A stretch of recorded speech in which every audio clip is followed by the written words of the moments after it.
You know the first billion-dollar solo business is coming. And thanks to AI, it's going to be here a lot faster than you think. But how do you actually build it? Well, that's what we're here for. We're about to break down the step-by-step path to creating a one-person AI business that could literally make millions.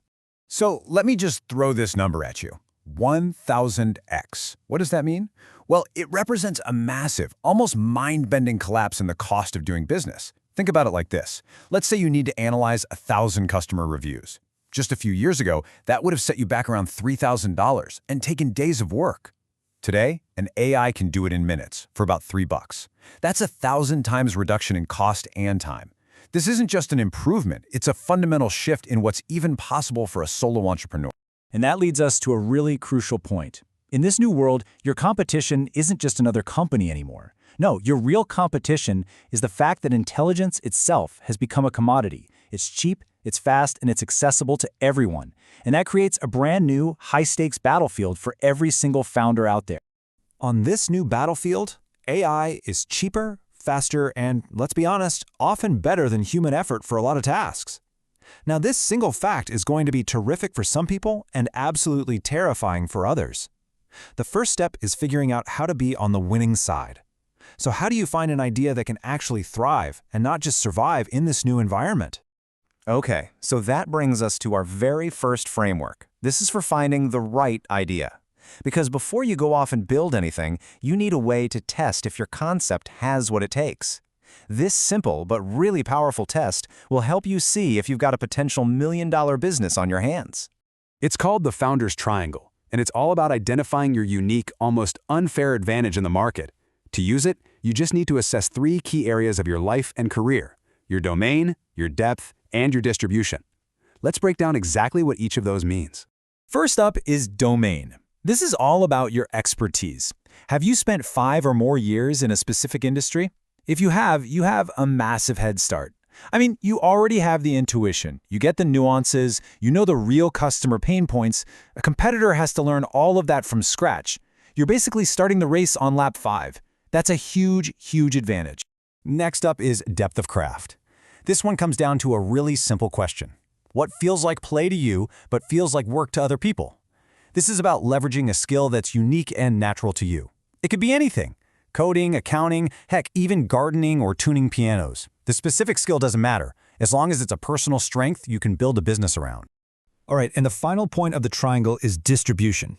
The question here is, do you have a unique or even unfair way to reach customers? Maybe it's a captive audience you've built, a powerful professional network, or a key partnership. While a competitor would have to build all those pathways from scratch, you already have them.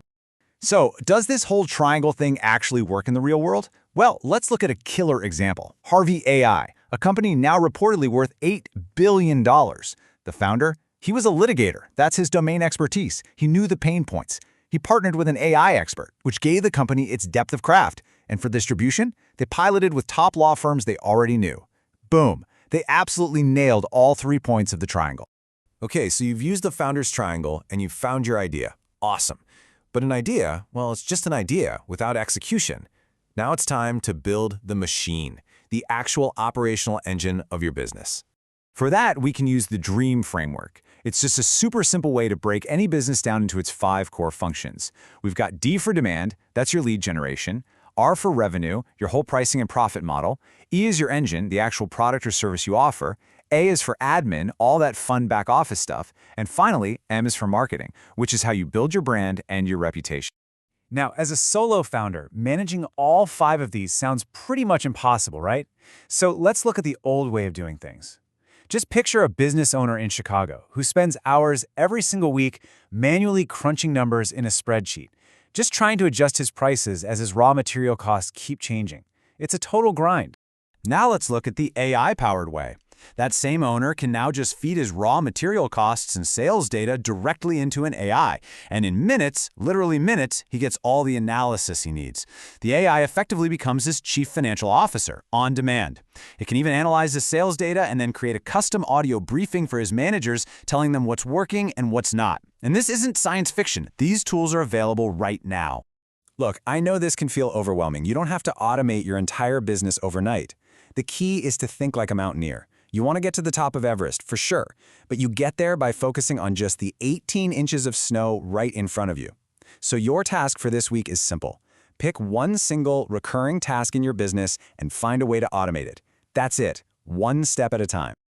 Okay, so you've started to build your machine, but in the age of AI, where new competitors can pop up overnight, how do you protect it? See, the real challenge isn't just starting a business, it's staying in business. And to do that, you need to build some serious defensible moats around your castle. To really understand moats, there is no better story than the showdown between Blockbuster and Netflix. I mean, Blockbuster was a $6 billion giant, but its entire profit model was built on something customers absolutely hated: late fees. Netflix saw this weakness and they built their whole business around a single, beautiful promise: no late fees. Blockbuster even had a chance to buy Netflix for just $50 million, and they passed. And well, we all know how that story ended. What Netflix did is a classic example of our first moat. It's called counter-positioning. This is when you attack the core business model of your competitor. See, Blockbuster saw exactly what Netflix was doing, but they couldn't copy the no late fees model without completely cannibalizing their main source of profit. They were totally and completely trapped. The second moat is all about creating high switching costs by making your product a sticky habit. Think about it. Bing is just as easy to use, but most of us just default to Google without even thinking. iPhone users rarely switch to Android, and today, ChatGPT is becoming that new default for millions of people, even though there are plenty of alternatives. So the question you have to ask is, how can you make your product an indispensable part of your customers' daily routine?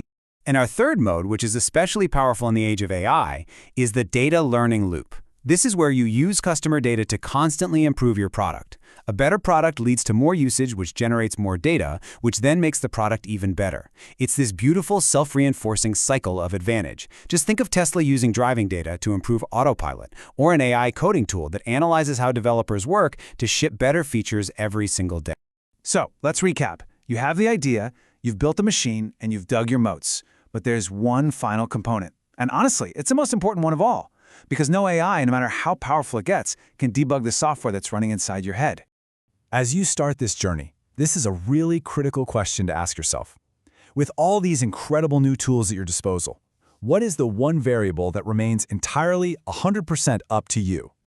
The answer, of course, is your mindset. Your psychology, your judgment, your courage, your resilience. These are the things AI simply cannot replicate. See, being a solo founder isn't about being fearless. It's about feeling the fear and choosing to act anyway. So, when you're facing a tough decision and that inner critic is screaming at you not to take the risk, I want you to ask yourself this one question.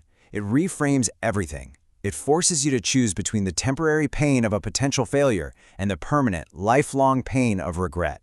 Because believe me, the risks you take and fail will sting far, far less than the risks you fail to take at all. Ultimately, the most crucial point is this. In a world where intelligence is becoming a commodity, your unique human qualities are what become most valuable. AI can't replicate your purpose, it can't replicate your taste, and it can't replicate your judgment. So as we enter this new era, the most important question isn't what AI can do for you, it's what will you bring to the table.